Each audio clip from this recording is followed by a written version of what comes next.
what's going on? David Avon here with Robert Drysdale with another episode of Breaking the Guard. This one's episode number 20. Wow. It's getting up quick, there.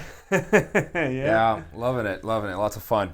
So Dave, what's new, man? Give me some updates. Oh, getting settled in. Still getting into fights about furniture choices. Dude, you never win that fight with one. Why would you even bother, Dave? I'm not trying to. Yeah. When they tell me, what do you think about this? I'm like, I don't like it. Like, now you don't like anything. My favorite when like women do this, they go like, which one do you want, the red or the blue? And you say, blue. And she goes, no, but the red is better, isn't it? I'm like, yeah, red is better. You know what they're really saying. Like they want you to choose, but they want you to choose the one that they like. Right? Don't you dare choose the wrong one. It doesn't work. Yeah, so it's always a mess there. But things are coming along, so it's going pretty well. How about you, Rob? Good. Just busy, man. Like running around like crazy. But, like good stuff, man. Like got a lot of new projects. We're starting an MMA team. Nice. Yeah, we're building something, like everything in-house. Everything from management to striking, strength, conditioning, the whole deal. Like everything under one roof. And what I want to do with that is kind of like stop if you're familiar with Vegas, like the dynamic here is a very strange one. Yeah, Fighters bounce around like crazy. Like they have a different coach every week. They train at 2-3 different gyms. Sometimes you get two guys that are fighting each other training on the same mats. That's so strange to me. I know the Brazilian Jiu-Jitsu has a reputation for being like, oh, you're a Creonte if you bounce around. But then like Vegas like swung all the way the other way, and I think it's even worse. Yeah. And it just created this it's this poisonous environment where coaches are fighting over who's gonna corner who. It's just weird, man. So I'm trying to create the opposite of that. Yeah, that's the thing I noticed when I came here, right? Because I saw like well, you said most places are very political in the sense that you're not allowed to train here and there. And here it's like everybody's everywhere. I'd go, when I was trying to find my footing, I'd go to one gym and then I'd see the same people in the next gym. And then the other one, I'm like, man. Yeah, it's very weird. Everybody's everywhere. And like you're saying, there's a lot of like fight conflicts. Like at least for me, I'm not comfortable with that as a coach. Because like then I'm training somebody that's going to end up fighting one of my guys later on. It's a conflict of interest. Oh, this literally happened. I won't mention what fight, but recent fight. This guy's like a week of the fight, last sparring session, blows his knee, right? 20 minutes later, his opponent who lives in town gets a phone call. So-and-so blew his knee, right? Wow. The guys in his gym were tipping him off to his opponent, right? Like, I don't know, man. Like, at some point, you got to have like some ethics, you just got to go, even if you're like, oh, it's all about the money, whatever, or this guy's my friend, but it's still like you're on the mats with this guy. You have to respect it. You have to honor that to some extent, Yeah. This guy is like open. He's like exposing himself in front of you. He's making himself vulnerable, and you're going to use that against him, right? To tip him off to one of your friend who he happens to be fighting, right? So my vision is to close it down a little bit more, and honestly, I don't want cross training, man. I don't want that. I want to lock it down. I want to go, here, training partners. Are you missing a training partner? Are you lacking training partners? No. The coach good. The coach is good. And what else? And I just want to kind of like, I want to run it like a collegiate practice. I don't know if it's going to work. But, in college or in Olympic sports, generally speaking, if the wife likes the coach, you know how much that means to the coach? Yeah. 0. Exactly. I don't care your girlfriend doesn't like it. It doesn't mean anything to me. But in MMA, if the wife doesn't like you, you're screwed. You're done. It doesn't matter how good of a coach you are. If the wife doesn't like you, if the kids don't like you, if the mother-in-law doesn't like you, you're screwed, right? You're out. So because it's a strange dynamic where the coach is not really the boss. The coach is an employee to the family, right? Not just the family, to like sometimes like just the fighter itself. Like he's the boss, right? The fighter tells the coach what he wants and how he wants to work out. I want to flip that on its head, and I go, this is what you're doing. It may be difficult because of the culture of MMA. Is a very individualistic culture. These guys kind of like. Yeah, they tell this is what I'm going to do for this camp. I don't even want to corner people like that. If I'm going to do this, I want to do it in a way where like me and the other coaches, we sit down, we lay out a game plan, and the fighters are going to follow. And if they don't like it, they can leave anytime they want. Yeah, let's see how it goes. But like I want to lock it down, and I think if coaches are more likely to be invested that way, and I think it would create more of a family, more of a small, tight little beehive, versus this. I'm going to bounce around and do whatever the hell I want kind of thing, which actually ends up harming the fighters. I would think so. I've never been one to want to bounce around that way, especially if I'm trying to train to get better for myself, because you're getting lots of mixed messages, and unless you feel you have pumped your coach for everything they're worth, and you've extracted everything from them, you have no reason to be bouncing around. And, I agree. And I can tell you right now, nobody's pumped all the information from a coach. You know what I mean? Like, it's never happened. You know, like if you're going with a coach who's actually knows what he's doing, you know, like, for example, of course, you're a super expert. Like, nobody's tapped you out for knowledge. You know what I mean? So it doesn't make sense to bounce around. You know, and I look at guys and people like, oh, I need like this cutting edge thing or this. And like, no, you don't. You know, it's like, do you go to college and take 20 majors at once? Yeah. It doesn't work. Your attention's going to be spread thin. So while there might be good stuff over here, there's a lot of good stuff over here that you need to trust that your coach is going to give you the path you need. And every so often, you're going to bring in people, like you might fly in a sparring partner or whatnot to give this guy a new look, to give him a new direction, maybe some new technique. Or we've done that in my gym. We would fly people over for a week, and they essentially run all the classes for the week, and they're just teaching everything. And then they get like a very quick exposure to some stuff that we weren't teaching. Okay, now we add that to the curriculum. Yeah. Now we've absorbed that, you know, and now we're going to start running that through. But I don't agree. Like people like, oh, you got to move. It's now time to switch camps, and you got to go here now because you're in this stage of your career. And that, like, man, one of the best fighters of all time was like Fedor Emelianenko, and he was training with people like nobody knows the name of the coach. Right? Only if you're a super hardcore fan do you know who is it. Fedor, they're really good for himself. Yeah. Okay. Of course, and people now like, oh, well, he got knocked out, but you saw him like way after. He was the emperor, man. He was the man in the heavyweight division. No one wanted to fight him. Like he was unbeatable for a minute there. Correct. Yeah, and he had a very good stretch of time. I think his problem was they put him on the shelf for too long, trying to create that M1 UFC deal that never was going to happen, and then he just. Like if you're sitting on the sidelines for 4 or 5 years, and a game like this, which is moving really fast, man, you're outdated. Yeah, and he's not young anymore. He's had some wars in his life. But you know, like the cross training thing, I have a theory of why that is, and I think that the justification for cross training is, oh, I need new training partners, I need to be exposed to new challenges, new techniques. I don't think that's the reason. I think it's more about socializing. I think it's more about networking. It's more about creating alliances. It's more about like going over there and making friends. Half calls it make a friend, you know. And like, there's a lot of making a friend in jiu-jitsu. I notice that we do open mats on weekends sometimes, and people don't want to train. They'll get a round or two in. What they really want to do, hang out. I think a lot of it has to do with hanging out. They just want to hang out and like cheat their friends, and they want to measure themselves against those guys. Where do I sit in that hierarchy? I understand where I sit in the hierarchy in my gym. I know who's who. Over there, I wonder where I sit. It is a challenge in a sense where it's almost like competition, right? There's that vibe to it because you never train with this guy. You know him, but you never train with him. It's like, can I beat this guy? Is he going to beat me? But I think a lot of it has to do with building alliances too. People are like that. We like to make friends, and you never know. Keep that door open just in case tomorrow. You never know. I think there's a lot more of that going on than people realize. My whole take on it is, are you getting beaten in the gym? Yes, then you haven't outdone that gym. It's that simple.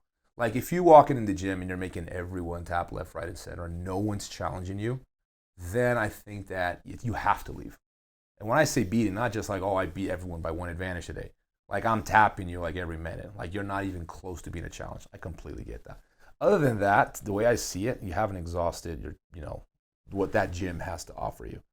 Yeah, I'd go even further than that. Like even if you're destroying everybody, if the coach is putting you on the right path, like you might have someone like, let's say, GSP. I would expect him to be able to smash just about everybody that he's facing. He's one of the best fighters of all time, arguably. But he hasn't lost. You know, like I imagine Fedor was probably the best guy in his room.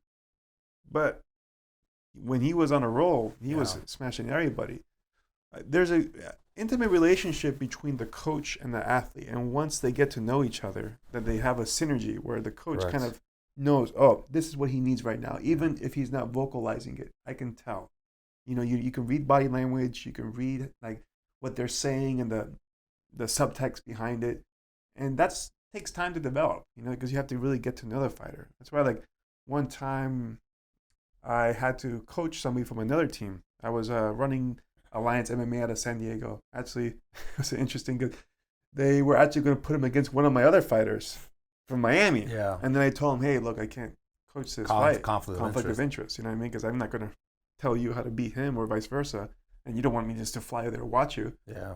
And then they ended up shuffling the card so he didn't have to fight. But still, like, I didn't really know the guy that well. So it's like, how does he like to warm up? What things does he need to hear before the fight to get psyched? So I had to like interview him. Okay, what do you want? Blah, blah, blah. But it's not the same versus having a coach that's been with you like 10, 15 years. They know everything that you need. And, Absolutely. and especially when you're going into combat, you need that sense of confidence in your corner. Like, you need to have faith in that guy because once you're in there, you got the blinders on.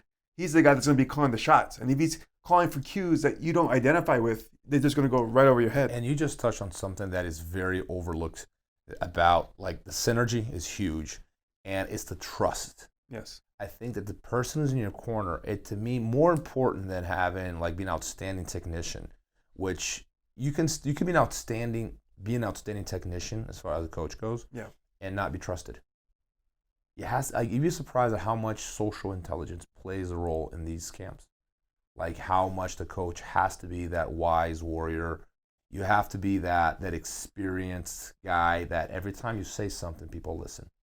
You see what I'm saying? Yeah. And it, like, you gain that reputation, you gain that trust, and every time you step foot in the gym, every time you're speaking to people, every time you're interacting, whether people realize it or not, they're observing your body language, the tone of your voice, your social intelligence, and you're being judged the entire time. People are constantly judging you. Just don't always realize, but you're constantly under the scrutiny of, like, them analyzing, how wise are you? And I know this, like, I've seen some of these coaches, they talk like this. And, you need to work on your footwork more. And they look you in the eye when they say it, right? And the fight, it's just like they're getting hypnotized. And I'm like, that I could have, that's obvious to me, right? But, like, the way they say it, it sounds like they're so wise. And that comes across as like, oh, I really trust this guy because he sounds like he's putting a lot of thought into what they're saying, right? And it's a public speaking skill. Correct. Like, you have to be people are more likely to believe in you if your body language is, it is expressing confidence, if it's expressing, I know what I'm talking about, I'm giving this a lot of thought. If you like, you should move your feet when you box. No one's gonna believe you. Like, this guy clearly doesn't. It has nothing to do with wisdom. It's like going on a debate and stuttering. You're done. Yeah. You could be probably right. It might be right, but no one's gonna think you won a debate because you were stuttering the whole time. Where this other guy who's eloquent might be full of it, completely wrong, but he speaks with confidence when he delivers his message. And a coach has to be that guy the entire time, 24 hours a day. Like, there's not even when they're eating, not just coaching, when they're eating, when they're out for dinner, he has to be that guy the whole time because he's being judged the whole time.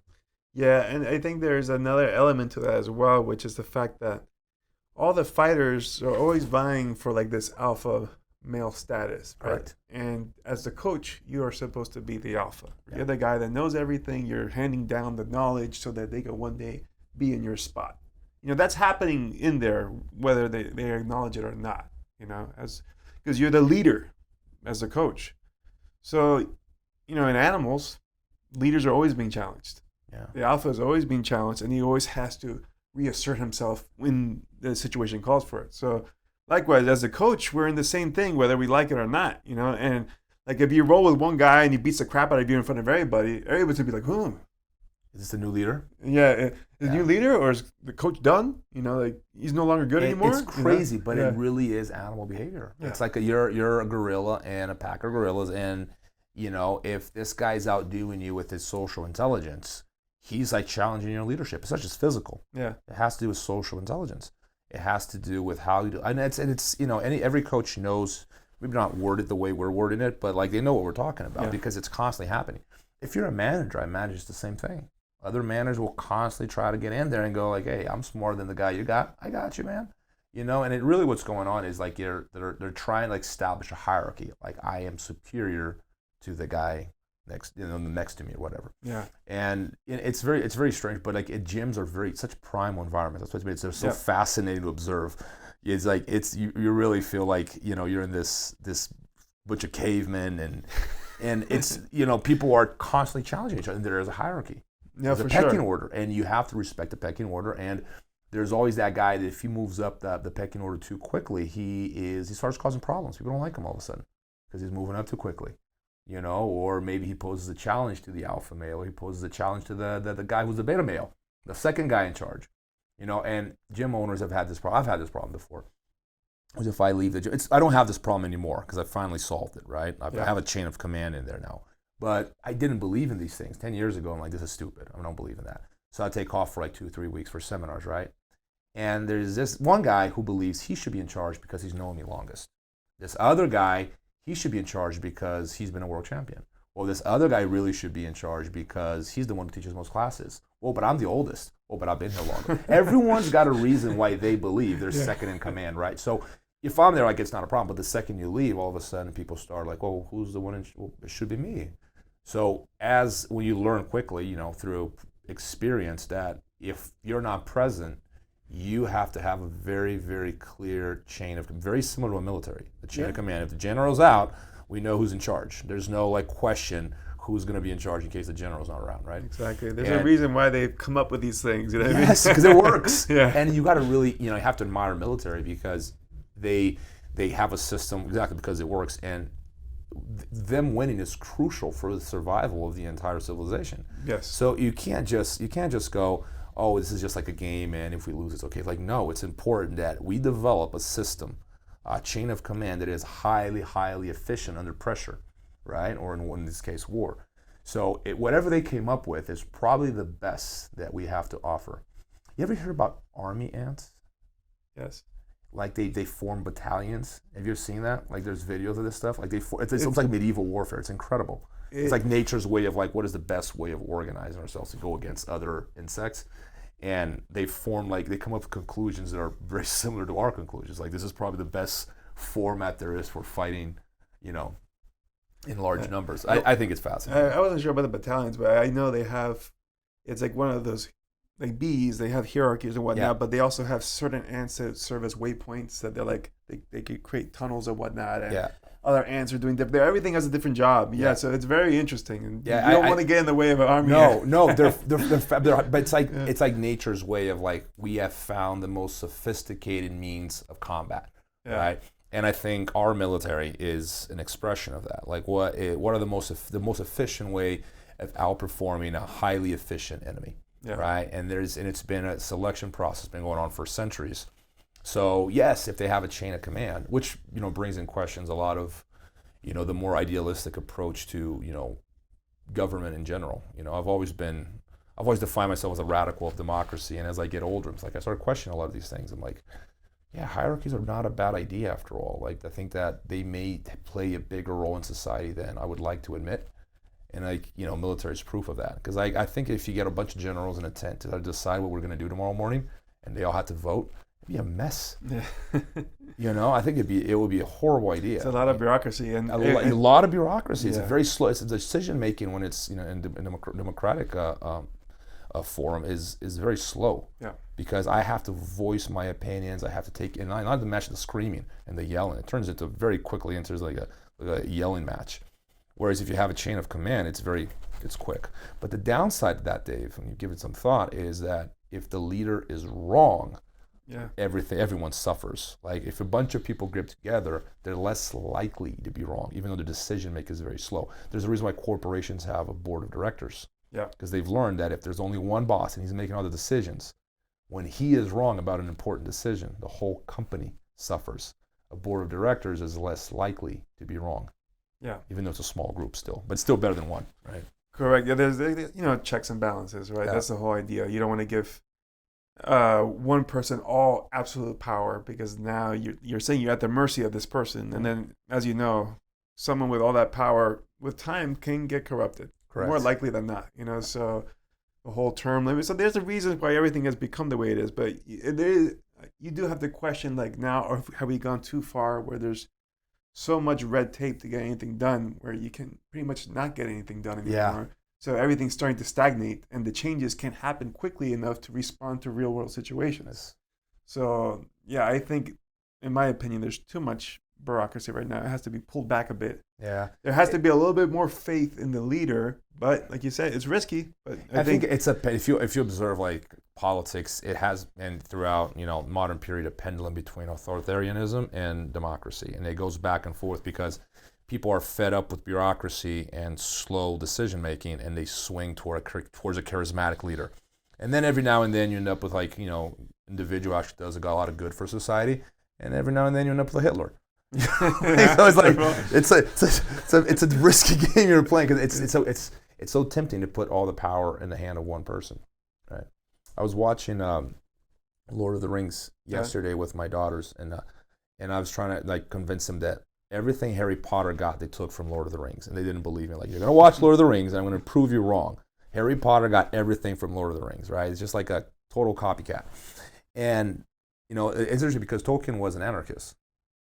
The ring represents political power, right? So the ring has to be destroyed, because even the most benevolent of creatures, a hobbit, the most peaceful of creatures, is corrupted by power, right? So the ring needs to be destroyed. The ring represents political power, right? And like I constantly find myself thinking about these things, because I'm a gym owner, so it's on a much smaller scale.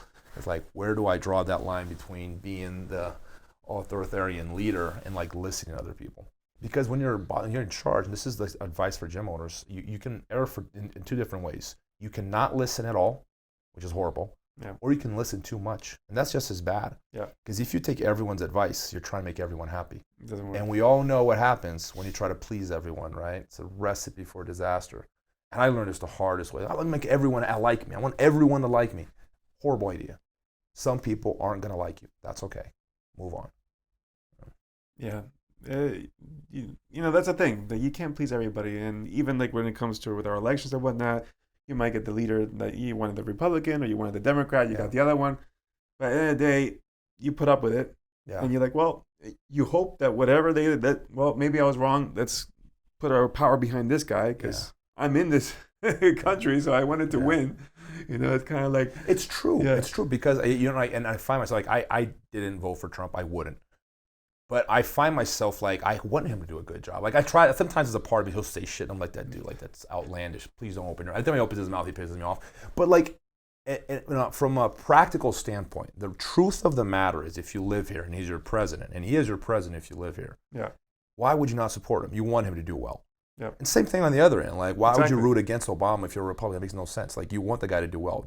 Him doing well means benefits everyone, right? Like, if he's a horrible president, who do you think is gonna, we? So I think at some point the partisanship is just counterproductive for the country as a whole. For sure. It's like, I think I heard this from Brian Tracy. He has this old joke where two Swedes are in a boat and they're rowing, and the boat starts to sink. And he goes, "Oh no, we're gonna drown." He goes, "Well, it's not my boat." It's like, So we're in this country, we're on the boat, so we want everybody, whoever's elected, like, please do well, kill it, like, prove me wrong, what I mean? Like, I have my ideas, but the thing is, when people get so passionate about the identity politics thing, and then they it's like the economy's failing and they're cheering, like, yes, I told you, see, I was right, it's a horrible president, like, that's not good, like, you're in this boat now, it doesn't matter, we just gotta, you gotta row together, I guess. Absolutely. It's funny, little caveat about this podcast, guys. Me and Dave originally sat down to talk about the history of jiu-jitsu. We haven't got there yet. Not even close. We're talking about Donald Trump and Barack Obama. We won't get to the history of jiu-jitsu. We might as well go into it. Might as well go into it. Like, and this is why I love this. Is even if we had one listener, Dave, or a million listeners, like, I enjoy this because it's so organic. Me and Dave, like, literally sit down, like, right before we're about to go live, right before Dave's about to press record, and he goes, "What are we going to talk about?" And we're like, "Oh," and something will come up, right? And I had found, I was going through some of my files, because the documentary team that we're working on, they were asking for the article where George Gracie fought, Tico Soledad, right? And that fight took place in 1933, and I found that article, and I posted on my Instagram the other day, and that's like, oh, let's talk about this, right?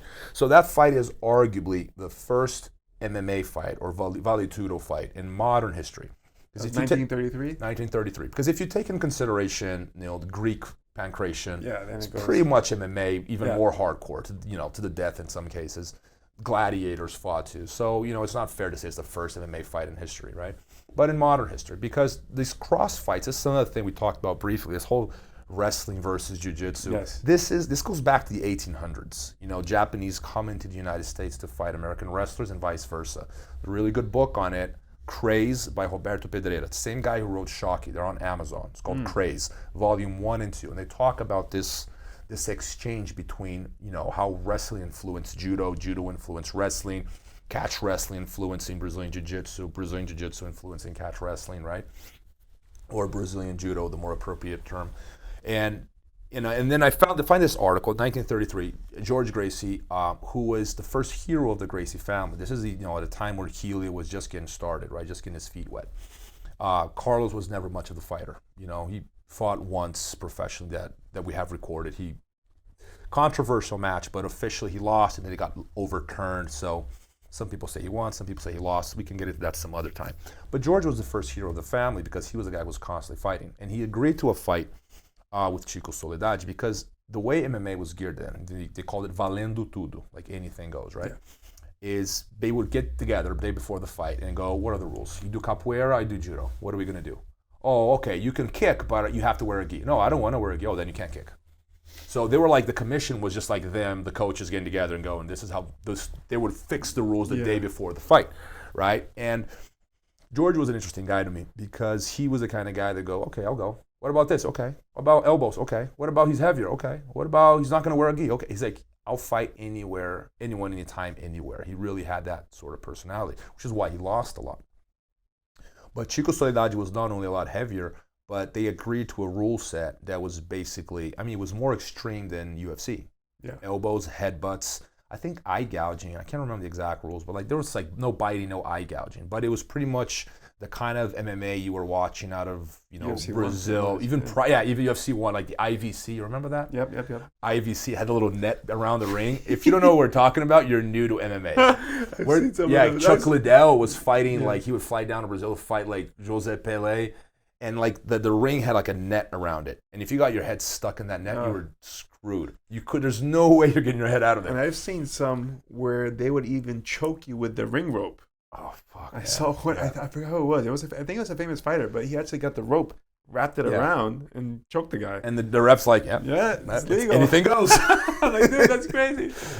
But, yeah, man. So, anyway, they fought, and then George won. Chico Soledad gave up. I can't remember the exact reason, but I think he... I don't know if it was a tap or it was the corner thrown in the towel. I can't remember how he ended. Was he a luta libre? I don't know his background. The thing is, anyone who was fighting would just claim a style. They weren't necessarily skilled at that style. Gotcha. It was just I'm this guy, I'm that guy, and all of a sudden you're rooting for that style because that's your style. Yeah, exactly. Yeah. Okay. But technically it was very, very, it's not very sophisticated. These guys were laying the paving the way for us, right? Correct. So it's so easy for a modern MMA fighter to go, those guys suck. Yeah, because the best techniques have been selected for you. Don't give yourself credit, buddy. Someone else did that for you, But it's a piece of history that I think that it's almost forgotten. It's so interesting to me because that fight right there is pretty much what got the ball rolling, right? There's cross-style fighting had existed. Capoeiras were fighting judokas, and there was a lot of that Greco-Romans and against boxers. That was happening, but that was the first time where arguably the first time where they got together and going, they were, how about you do whatever the hell you want, I'll do whatever I want, let's fight, right? And that right there is what, got the ball rolling. And today we have UFC, Bellator, one championship, and my suspicion is that most fans for sure don't, but even the promoters and the people in the industry, they don't realize that this history that gives them a job has, it's a long history, almost 100 years old now. Yeah. Right. So, part of the reasons we're doing this documentary is trying to revive that story and give these guys some credit. I think it's a great thing. I have all my fighters okay, watch UFC 1. And when they watch it, they're like, whoa, what? These guys suck. They can no, they have not that they suck, but they watch and you could grab the hair, knee them in the balls, and do all this. Yeah. And there was no time limit. It was just going to... It sounds insane. Now, it sounds totally nuts, right? But that's how it was back then, I remember watching UFC 1, and was it I think it was a Swiss or Dutch kickboxer it was a Savate, a French Savate guy that kicked the sumo wrestler, and his tooth just flies. You could see the tooth flying. I remember that. Yeah. Actually, one of the teeth got lodged in his foot, believe it or not, and he got a massive infection later on. Really? Yeah. There's a side story to it, but Yeah, I remember watching like, holy crap, this is crazy. That's intense. But it's very, very different. That was one of, I think it's my first introduction to MMA. Before that, I wasn't doing anything. And shortly after that, I started doing Jeet Kune Do. And it was like Bruce Lee. Which was, it had a lot, it had an MMA tune to it, right? Because For Bruce sure. Lee did, I think Bruce Lee, I think he gets deified as this like demigod. He can just beat anyone. It's like, but he was an actor at the end of the day, but I do give him credit for one thing. He was ahead of his time. Yeah. Because there's a one move, I think it's Enter the Dragon. It's got MMA gloves on. Yeah, yeah. They look like MMA gloves. They're using the Kempo gloves, which are like the big. But it means you can grab. You can grab. So that it gives you an idea. And I remember like one of his movies, he's doing arm bars and stuff like that. Yeah, grappling. yeah. So he had an understanding that a fight goes well beyond just strikes, which to me at the time at least was very advanced. Yes, for sure. And he was already coming up with the idea that, Jeet Kune Do is the style without style, right? Yeah. Like you do anything that works. Correct. So that concept is MMA, right? Because a lot of even when MMA started for America, which is like UFC, it wasn't MMA yet. In fact, the term didn't exist. Remember, it was called NHB, No Holds Barred, which is the Vale equivalent in English, And but it was all about proving which style was better. And that was the whole point behind the Gracies pushing it, but even like for the first probably like 30 or 40 UFCs, people were still rooting for a wrestler. I remember like when I first started, when I was doing Jeet Kune Do, I'm like, oh, I want the Jeet Kune Do guy to win, but like he never won. Right? And then I got into wrestling. Oh, I want the wrestlers like Dan Severn and Mark Coleman to win, But everybody we're still rooting for styles. And it was only like midway through, people start like, you know what, to be the best, we got to do everything. Because if you don't watch those early UFCs, you don't see the progression of combat, right? Because I think it's very important to watch it. Start from UFC 1 and move all the way up. And at least the first 20 or so. Because you're going to see grappling dominates early in. And then there's a shift. And then wrestling starts to win. Yes. And then striking wins. Yeah. Then grappling comes back. And then there's a back and forth struggle. And I think for one, it shows that grappling is the most dominant form by itself. Correct. Because if you don't know how to clinch or you don't know how to go on the ground, your ignorance is just really one-on-one, everything being equal. One-on-one, we're fighting in the streets. If you had to choose, it'd be grappling. Right. I think most strikers probably admit that. Yeah. But other situations when it comes to self-defense, at least, and I've gotten so much shit about saying this before, is that, for example, if I'm in a club and my boys are fucking getting beat up over there and there's like 15 of those and like 7 of us, Brazilian Jiu-Jitsu is the worst style. Like if there's like 5 of them and like 3 of us, why would you want to grapple? Boxing is the best style. Yeah. You want to hit and run. You don't want to be hanging out, man. Yeah. Like you don't want to be. Why would you put a rear naked choke on someone when you got to fight 3 of his friends? Yeah, it's a horrible idea. You're gonna be on the ground on your back with the guy on top of you. So even when you choke him out, you have to move him off of you. Yeah. And then meanwhile, you're getting soccer kicked. And meanwhile, the other guy's waking up. Yeah. you gotta fight him again. Yeah, just in case if you watch movies, you get choked unconscious, you're not out for 30 minutes. You're out for like 5 seconds, and then you back up.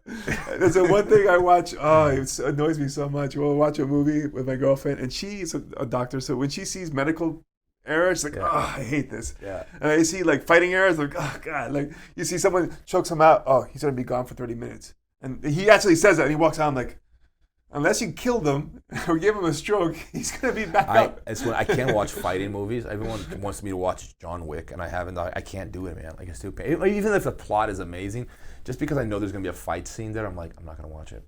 It's kind of painful to me because I whenever they do something realistic, in some of the movies you can see them having a little more grappling. I just saw episode 3 or 4 of The Mandalorian. It's on Disney Plus. Okay. It's like the Star Wars like series. Yeah, I've seen the Baby Yoda going around everywhere. Baby Yoda's awesome. And like Gina Carano's in there, and she's fighting the guy. He looks like Boba Fett. He's not Boba Fett, but he's a Mandalorian, right? So he's got the same uniform or armor or whatever. And they're grappling, and you can see like Gina Carano does like a tomoe nage on the Mandalorian. And it's pretty cool to see real fighting being incorporated into Hollywood. I think that's awesome, but it's not enough. So for me to see like some, I don't know, some of that BS, I'm not going to mention martial arts and names, but everyone knows what I'm talking about. Yeah. I'm just like watching that. It's just like, no, I can't do it, man. I can't do it.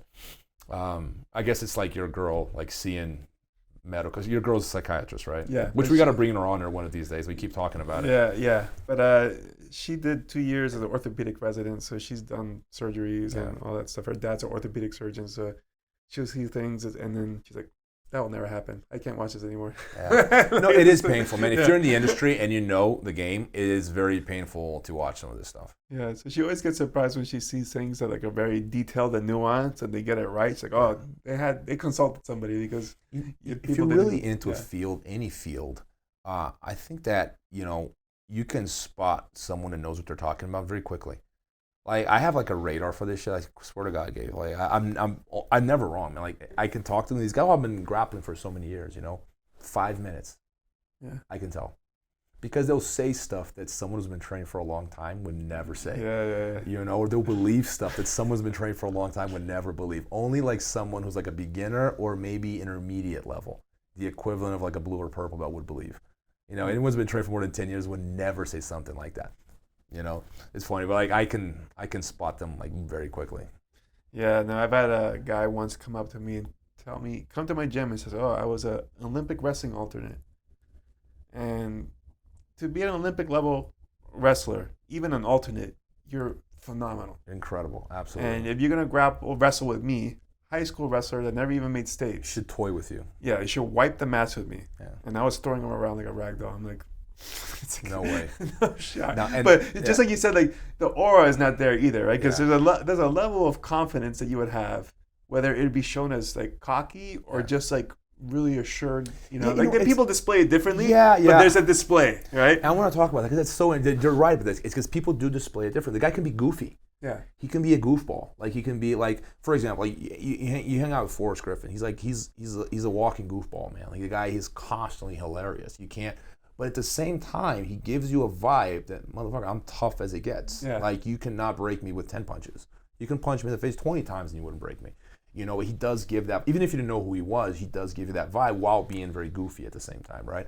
And then you get the guy who's like just a quiet guy. Like, Marcel is a kind of quiet guy. Yeah. Just like you can't get the guy to smile. And everyone's like, fuck, man, that guy's kind of scary. He never smiles, right? He gives that vibe to people. And like people are constantly telling me that he scares people, But just because the guy's quiet doesn't mean he exhales that confidence. It's very hard to describe. Yeah. I think women pick that up on men. When guys are trying to act confident in front of women pick it up so quickly. So maybe we should have to get a woman to explain this, because they can pick up a confident guy so quickly. And I wonder if it has to do with body language, the tone of your voice. I was actually talking to my girlfriend about that. I think we had mentioned it on the previous podcast, and she was saying that women read body language much better than men do. I believe that. And I think we were talking about the reasoning why, evolution-wise or whatnot, but ultimately, they do read body language better, so they can look, and that's why women usually can spot liars better, because you have body cues that you do, whether you're like looking the wrong way or your shoulders are shrugged or you can't make eye contact because there's a shame, so they can spot that out better, I think. But as someone who's posing is usually, it's... Yeah, here's the thing. If you're really good at something, you don't have to ever brag about it. I feel that way. It's almost like you don't have to flex. Yeah. But like it's funny. Like when in fighting, like I get that because I feel that when I'm talking to a guy, I can know this guy really knows what he's talking about. This guy's a badass, and he doesn't have to look the part. He doesn't have to talk. And you just can tell. Yeah. I just know this guy knows what he's talking about, and I know it very quickly. But other fields, I mean, I don't know shit about cars. Mechanics fool me very quickly too. Like, oh, it's $800. Okay, okay, I believe you. Like I got a quote, do some work in the house the other day, and like, okay. Now I've learned finally, like, get at least 3 quotes for everything. Everything. But when you don't know about construction, mechanics, or whatever, like you have no idea. Yeah, I tell people all the time, I get multiple quotes, like you said. 3 or 4, like you're not wasting your time. You're saving potentially, depending how big the project is, tens of thousands of dollars. I had a quote to do a remodel, and the first guy shot me out $48,000, and then I'm like, I think that's high. Like no, and then like later on it came out to $28,000. Yeah. If I would have just took the guy's face value, I just lost 20 grand. Almost double. That's huge. Yeah. So like you never know what people. Like, everybody has a different game, and like. A lot of times here in the Western world, you don't negotiate as much because you're used to retail stores and you just walk in. Oh, this is the price. That's true. You take it and you go, right? But like in other cultures, like in Asia particularly, there's a lot of bargaining going on. There's no price is solid, you know. Even here, you can bargain, but people don't realize you can. Like I've gone once to get a pair of shoes that were $80, and it says retail $80. Yeah. I'm like, I'll get it for 60, and then they go, let me talk to the manager. Boom, and you get it. You know, like, and the worst thing that happens is they go, no, okay, then I take it or I leave it. You know, those guys can, the salespeople, and they're really good. They can read you too. I was about a couple years ago. I was in Turkey for a seminar, a camp. Yeah. And I went to this bazaar in Istanbul. It's really famous because it's like, I don't know how old it is. It's really old, man. But it's got some really cool stuff. You get some China stuff there too. But it's got some really fake antiques, probably some real antiques too. But so I walk into this store and there's this world map, but everything is written in Arabic and it looks like it's 500 years old. Now I know that this is like 5 days old. Right, it's not 500 years old, but it looks like it is. It looks really cool.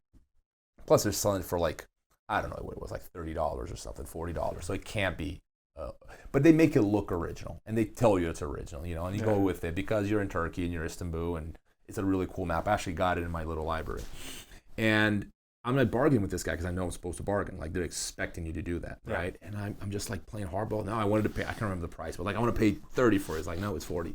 And we kept going back and forth. I'm like, I'm gonna walk out, and this guy's gonna go. Any minute now, okay, you know, all right, goodbye. And I walk out, and this guy's gonna come get me. He's gonna come get me. He's gonna come get me. Like, where is he?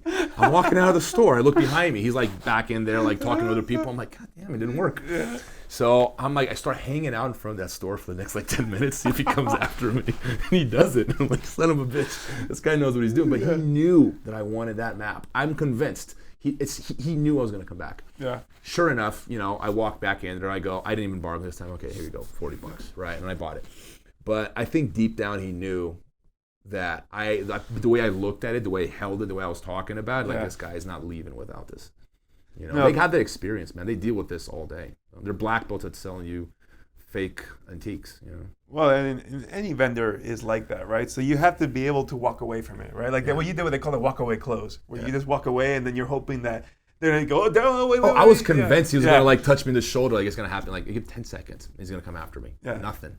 I do a few tactics for negotiating. If I like, normally I'm not really hardballing, but first you ask for whatever price it is. Yeah. And then you go, what's the best that you can do? That's an easy one because people can always do a little better. So they'll give you something. And if you want to squeeze a little more out of it, then a simple thing, you just walk away close. So it's like anybody can do that. You don't need to be like charismatic or have confidence or anything. So like if you're like, I just did it for, I had to replace something in my AC to get it fixed, the AC motor. And they shot me a price, it was like $380. I'm like, what's the best price you can do? And they're like, let me talk to my manager. Come back. And then they're like, $325. Okay, easy. Right? I mean, I was doing this over the phone. I can't walk away. Yeah. I guess I could hang up, or you lose the effect that they can't really call you back, you know? But if you're in the store, you can just do that, and it's a very simple thing to do. But anybody can do it. It requires a lot of sensitivity from the parties. The better you are at this game. I'm not good. I'm the kind of guy I tend to like, oh, hey, this guy's such a nice guy. I like him so much. He wouldn't screw me over. You know, I'm that guy. I think Frank was here. He was talking about like he's that way too. That's why he brings his wife with him. Yes. It's like, I'm gonna see a lot of sense, man, because you know the wife is gonna battle for every penny. Like that's her money too. Yeah. So she's gonna battle for every dime. Where my dumbass, I just go, okay, whatever you think is best. Yeah. I can get better at overtime, I guess, but it is a skill, no doubt. For sure. You know, you just gotta flex it every so often and practice it. I forgot where I started doing that. I actually think it was Donald Trump Jr. He was on I forget which book it was, but he wrote like I guess, you know, like the appendix or whatnot. He had a little aftermath, and he talked about a story where they were giving him chores when they were kids, him and his brother. And I guess Donald Trump Sr. goes, oh, you got to mow the lawn. And he was getting paid like $10 to mow the lawn. And then he found out that the brother was getting paid $20. He goes, oh, how come he's getting $20? He goes, well, he asked. Yeah. He's like, son of a bitch. That's true. Yeah. The what's it go? Like the saying goes, the squeaky wheel gets the oil. Yeah. Isn't that true? Yeah. It is. But. And I'm not the squeaky wheel. I end up like letting things fly, and then I'm the guy getting paid $10. I'm like, what the hell? You know. But you know, it is. You have to. It's a fight, man. You got to battle for every inch. Yeah. You know, you wouldn't let someone get an underhook in jiu-jitsu and like, oh, You know, what do I do now? You know, take it. Exactly. You're fighting for every little inch. You know, you got to do that in every aspect of your life. Because at the end of the day, man, I think about this a lot. You know, you want to live in this world where we're not competing with each other. We are. Yeah. Everyone's competing against everyone. You know, it doesn't mean you have to be dishonest. It doesn't mean you have to be a piece of shit. But at the end of the day, you're in competition, and competition is pretty ruthless. And the competition is good for you because it strengthens you. It strengthens you, correct? Right? But that is a value. That is I think we don't see strength as a value. People see compassion as a value, right? They see ethics and honesty as a value. There are values. Yes. But so is strength. Yep. You know, and I think strength, we're in an era where being strong is almost like, you're not supposed, I'm not talking about physical strength. I'm talking about social, intellectual, emotional, all of it. Like it is a quality. But it's almost like we've been taught that that's bad. It's almost like we swung so hard the other way, where you're not supposed to be strong, you know? Yeah, you know, like if you look at any like Disney movie, who's the villain? He's some rich mogul. Yeah. Right? And it's like, okay, yes, there are rich people who you can say are unethical and whatnot, but is every rich person an evil person? Like, no. You know, there's a lot. It's a stereotype. Correct. It's a huge stereotype, but it's kind of going from like the old days where the church would say, it's easier for the poor person to go through heaven than, I'm butchering that, you probably know it better than me, but to walk through the head of a needle. Yeah, it's a camel to walk through the head of a needle than a rich man getting to heaven. Exactly. You know, so it's like to me it's kind of like pandering to poor people because there's more of them. You know, it's like, okay, we're gonna give you a silver lining. You know, but Nietzsche would argue, and I've always liked Nietzsche's argument, like philosopher that I've always enjoyed because he saw all of this right early in the 1800s and he swung the other way. It's like, this is what's gonna happen if you guys go down this route, right? And he kind of predicted a lot of the social problems that we're having today, like weakness as a form of strength. And he called, that sort of morality, the morality of the weak, right? So the strong is the guy who has more money, more, he's got more assets than you, he does better than you. So therefore, you must be evil because you have more than me. And he calls the opposite the slave morality. So if you're a slave, if you're the one doing all of the hard, if you're the one who's under the guy who's all wealthy, right, then you victimize yourself.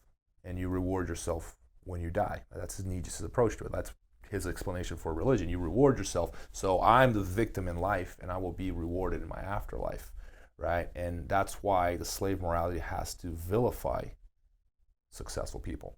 Of course, there's another side to that too. A lot of people who are poor are victimized, and a lot of people who are wealthy, yes, they leverage their wealth to create more wealth, and they're not always honest about it.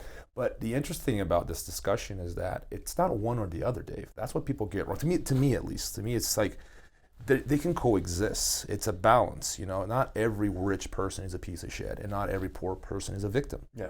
And then you have to be able to have the judgment to know when one is the case and when the other one is the case. Whereas I feel that, at least in going back to politics, people swing one way or the other. It's always this or it's always that. And we have this dualistic view of the world where it's always black or white, and the world's so much more complicated. It's almost like they're watching a Disney cartoon, talking about Disney cartoons, and their view of the world's like a Disney cartoon. There's good, which is me, whatever side of the fence I'm on. I'm always good, right? Yeah. Bad is always the person who disagrees with me, regardless of what side of the fence they are, right? So, and those are the values. Those are only two values, good and bad. It's just very simplistic, dualistic kind of interpretation of everything. And the truth of the matter is people are so much more complex than that, right? We do live in gray area. Neither of us are black and white, man. You've had moments where you've probably done stuff that you go, I probably wasn't right there, or things that you're not proud of. I know I have a few of them, more than a few, but we all do. But we're all within the spectrum of what it is to be a person, what it is to be a human. We're not this or that. Yeah. Like, I hate when people call, that guy's a liar. I'm like, well, who isn't? Who's never lied? Yeah. Who has never? Everyone's a liar. We all lie. Some lie more than others, true, but we all lie. There's a lot of different ways to lie. I have made a concerted effort for a long time to always be as honest as possible, but to say that I've never lied would be a lie.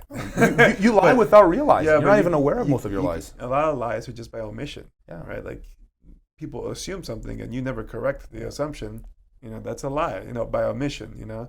And especially if the person has another viewpoint where they think you're thinking one way and you don't correct them. So technically you didn't lie, but you kind of did. But you know why we lie though? Lying is strategical. There's a reason why we lie. It's huge social benefits to lying. So I read a book, and it was like one of the most impacting books I've ever read in my life. I would recommend it, but it kind of fucks with your head too. So I kind of don't recommend it at the same time. But I'll mention it. If you want to go through with it, it's called The Folly of Fools by Robert Trivers, right? The Folly of Fools goes like this. Basically, the logic of self-deception in human nature. You're constantly lying to yourself, whether you realize or not, because lying to yourself means you're a better liar to other people. Like politicians who lie, it's not that they're lying, they've convinced themselves of that lie, right? So the best way to get someone for your lie to fly under their radars is to convince yourself of the lie first, Yes. right? So if a lie benefits you emotionally, financially, socially, politically, if it benefits you in some way, you're going to hide it from yourself, so it better flies under the radar. And whether you realize it or not, you constantly start doing this, right? So I read this book and I go, I'm going to start calling my own bullshit. So I start like analyzing everything I was doing. I'm like, am I wrong here? Am I wrong? Maybe I'm wrong here. So I'll give an example. You know, you get into fights with your girlfriend, your wife, whatever. Sure. And this is what was happening. You get into a fight, boom. And then you go, you know what? I'm going to acknowledge my 50% of the guilt. Whatever that number is, if it's 40, 60, if you can quantify like that. Let's say 50 for argument's sake. And you're going to go, boom. All right, I'm guilty of this right here. What you're doing is you're taking a step to the middle to meet that person, right? Assuming that person's going to do the same. Yeah. And that other person goes, okay.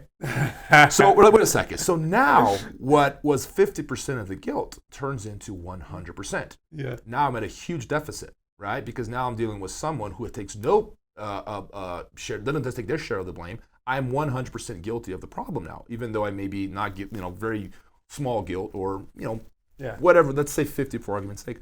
And that puts me at such a disadvantage in dealing with everyone. Imagine like every relationship you have, you're 100% guilty all the time because you're the one being honest enough to actually acknowledge that you're wrong, or the part that you're wrong at least.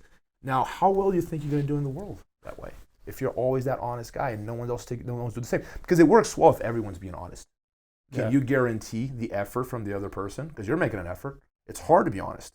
But you're at such a disadvantage by being honest, a social disadvantage. And that hurts you financially, emotionally, politically, socially. And it's like one of those things, like I understand why Mother Nature created lying. Because it makes sense. You can think about successful people. I'm convinced, man, like way up there at the high echelons of society, you don't get a lot of honest people. I think there's some wealthy, rich, honest people there. I'm not saying that, if you can quantify that simply. But for the most part, man, I think that it's almost like you have to be great at bullshitting yourself, that you're the better person, that you're the good person, that you're always right, and, that you're that guy that can't do wrong. And if you can bullshit yourself, then people are more likely to believe you. Yeah, well, I think, like, for example, I tell you, I try to be as honest as possible, but there is a point where it wouldn't make sense to do that. For example, if you're going to kill me because of a certain belief, at least to me, my prime goal is to survive. Yes. I'll lie, say whatever you want, just so I can get out of there. Correct. And I'll continue being the real person I am. I just survived an encounter, like when I see people who died because, like back in the day, renounce your religion. I'm like, man, I would have renounced in a heartbeat. Oh, nope. Earth is flat, 1,000%. If I were Galileo, I'd be like, nope, flat it is. Yeah. If that's all it took, it was just acknowledging whatever you want me to say, and I didn't have to do anything else. Like, dude, that's easy. That's when a lot of people argue that torture doesn't work because you'll confess anything under torture. Yeah. Did you kill JFK? 100% I did. You didn't even have to start the torture. I'd confess anything. Just as soon as I saw those torture tools, I'd be like, nope. Oh, God, yeah. You waterboard me, like, nope, I did it. I did everything. Waterboarding, I don't know. I once was not claustrophobic. What's the word for fear of water? Water phobia. Yeah, there must be a name for it. Hydrophobic. Like it's to me the most terrifying way of dying is drowning for some reason. Oh, so that's like waterboarding to me sounds pretty fucking scary. Yeah, at least there's no like long-term damage as far as physically. True. But like when you see stuff like when I was in Spain, they had a torture museum. I went with my girlfriend, and you see some of this stuff. It's like, Jesus, they have like nail splitters where they'll put these things in your fingers and they would crank it up and it would slowly tear your nails apart. They had one where they would put this giant metal, it looked like a dog collar, but the spikes were inside. And they would just put it on you and then let you go. Yeah. And what happens is the weight of the collar over time will eventually kill you. It will drop in, but you had like a couple days walking around with this giant metal thing. I'm like, Jesus, these people were sadistic. You know as what hell, I don't understand? Like, if I had the there's some people. Okay, let's pick the worst example possible. Hitler, right? People always pick Hitler. And if I could torture Hitler, would I? Honestly, I wouldn't. Oh. I don't want. No, exactly. Either put him away. Get him out of get rid of him his misery, or just keep him away, a place where he can't do people harm.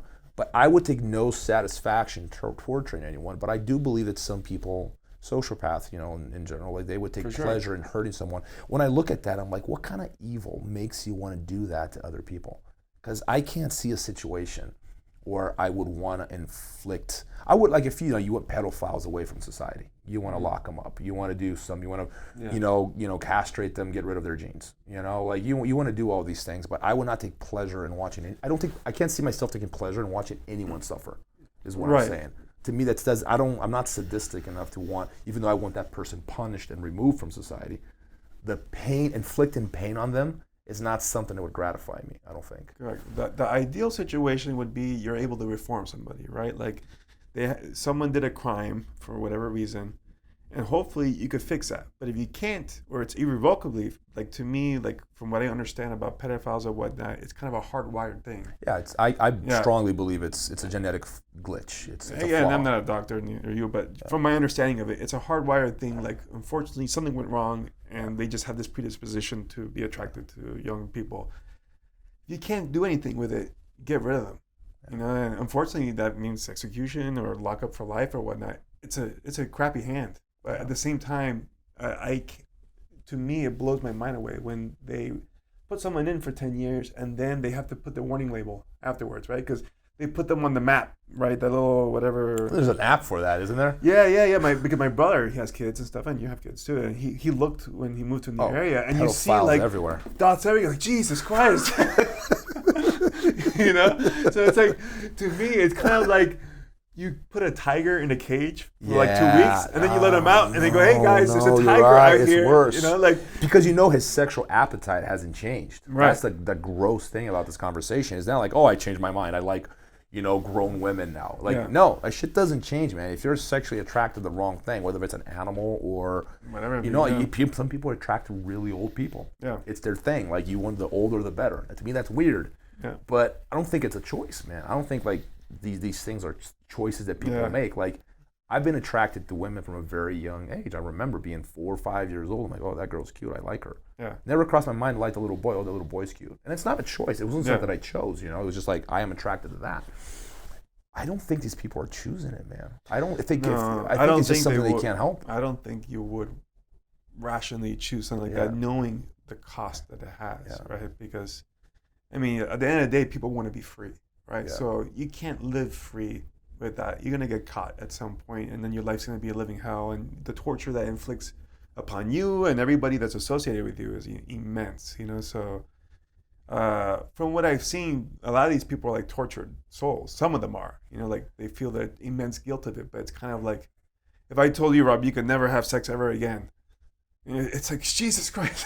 That's pretty bad. That's pretty bad, That's pretty bad. Let's be realistic, It's pretty bad, And you've seen what happens when you have people like, priests or whatnot. Oh, yeah, you're bottling it. Yeah, you get all sorts of weird things going on, like. I don't know who had that idea. That was a horrible idea, wasn't it? Not have sex ever, and you're gonna be around like little kids for the rest of your life. It's like it's a recipe for what the hell were you people thinking, man? Yeah, the disaster, right? Like you can't bottle bodily functions that are supposed to be expressed, right? Like ultimately, we are supposed to have sex to procreate, to allow your genes to continue, and so on. So like saying that you can't do that, it's like telling a computer you can't be a do computer. math. Yeah. It's like can't do code. Yeah. So horrible idea. No, but 100%. Like I think that if we can. I know that we're talking about manipulating genetics now. There's a really good movie that I like. It's called Gattaca. Have you seen it? Yes. I've recommended it to people all the time because I love that movie because it talks about genetic engineering. And I always wonder, like, what would we want to engineer? I'm fascinated by that question because there's some things that I'm not sure in theory, we would want to engineer. Oh, let's make everyone more compassionate, right? Is that really a good idea? What happens about the guy who's not compassionate, who is not genetically engineered? think about how much advantage he's going to take of everyone who's like super nice to him. Right. That guy's going to be king of the world, right? Because imagine a world like everyone's super compassionate and giving, except this one guy, right? What an advantage that is. But I think that one thing we can all agree on is getting rid of these like nasty ass genes that some people have, man, of like this, like the pedophile, if it is genetic, right? And like, could we get rid of that? I think that's the one thing that everyone across all cultures throughout history, they're going to agree on. Yeah.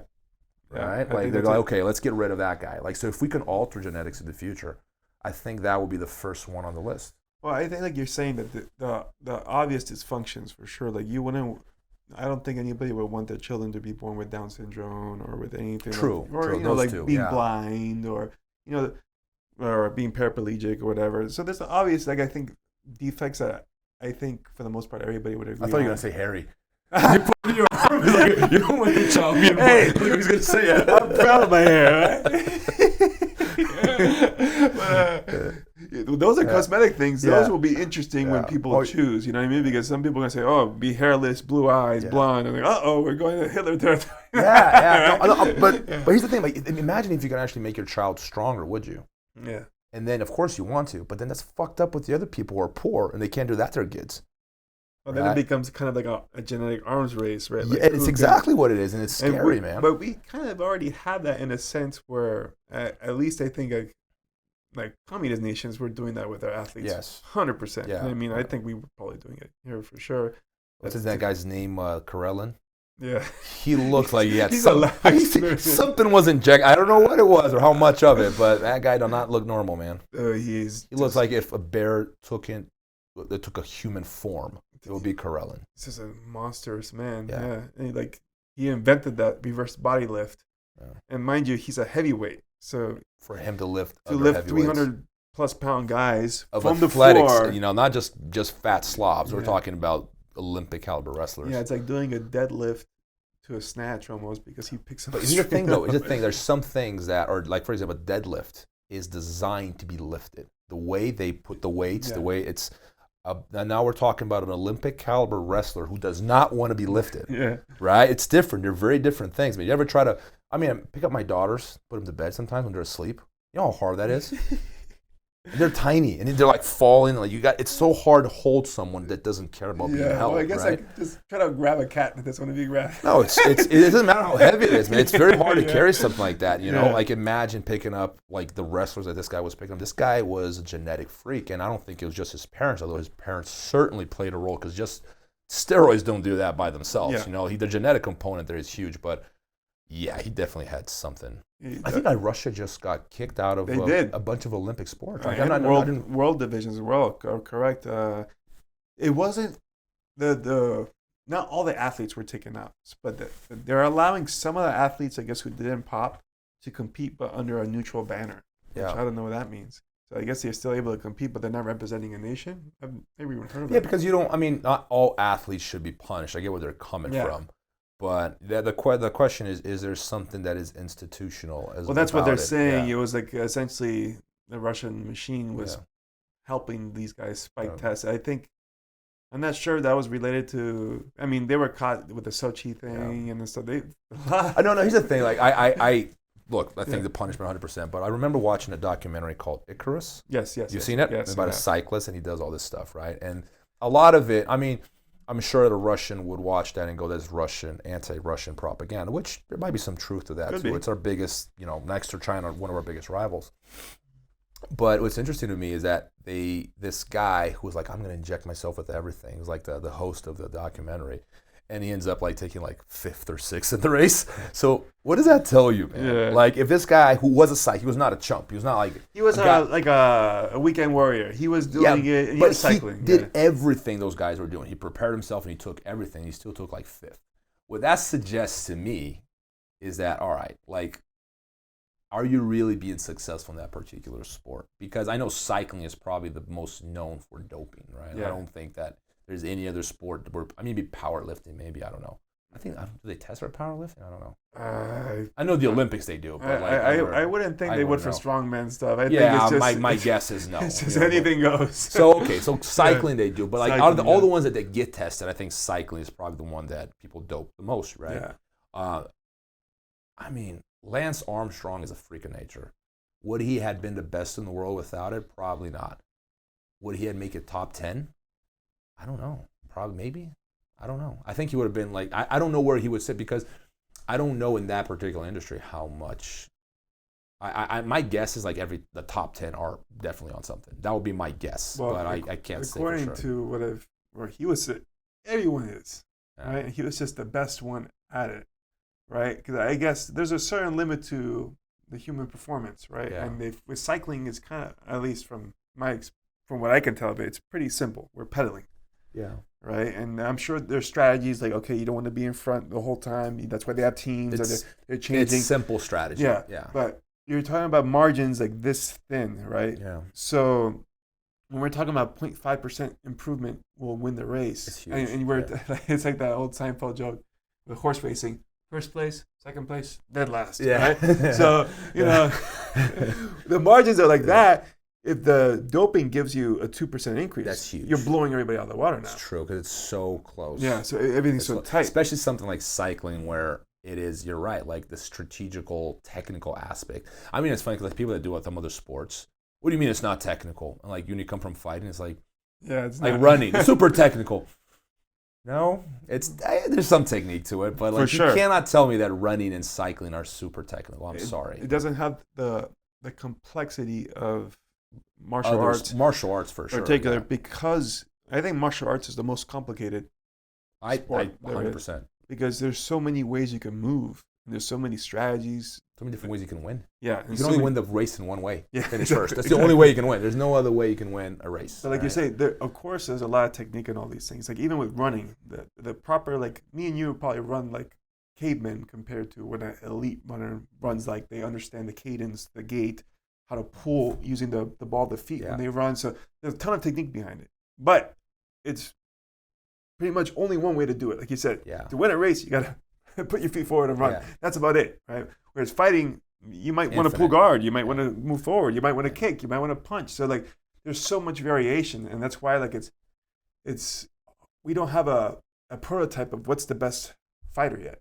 We still don't know because everybody's still experimenting. The lab's still going. And the lab's still going. And the UFC's been going on for how long now? And it's still an active lab. I think that we're getting close to finding that perfect recipe for how a fighter should be trained and what he should look like and what height and all of that. Because in other sports, in gymnastics, you want to be short. Yeah. And in basketball, you want to be tall, obvious, right? Fighting, well, what do you want to be? You see what I'm saying? Because we've seen it all. But I think eventually we're going to bring it down close to a medium. Yeah. We're going to get there's going to be a short range or at least a prescribed set. Like, okay, you're going to be this wrestler type prototype, ground and pound this. If you're going to be the striker type prototype, the sprawl and ball, you're going to be like a John Jones type. One thing that's been consistent throughout MMA's history, though, or its recent history, is that most guys have a background. Very few people have been successful started out with just MMA. Ever notice that? Like they start like, I'm going to do jiu-jitsu, wrestling, striking, develop all three of them together. I think the vast majority of guys, majority come from wrestling, hands down. And then, the rest of them like, submission wrestling, jiu-jitsu, striking, whatever, all mixed up.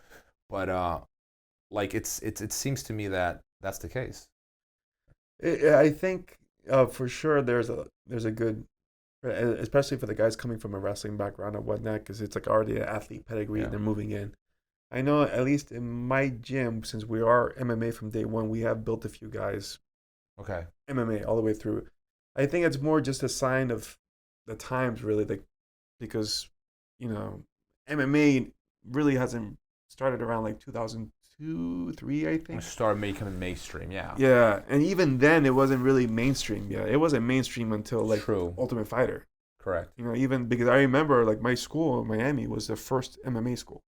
They had lots of jiu-jitsu schools doing MMA, like the Silveira brothers, who became American Top Team, all that.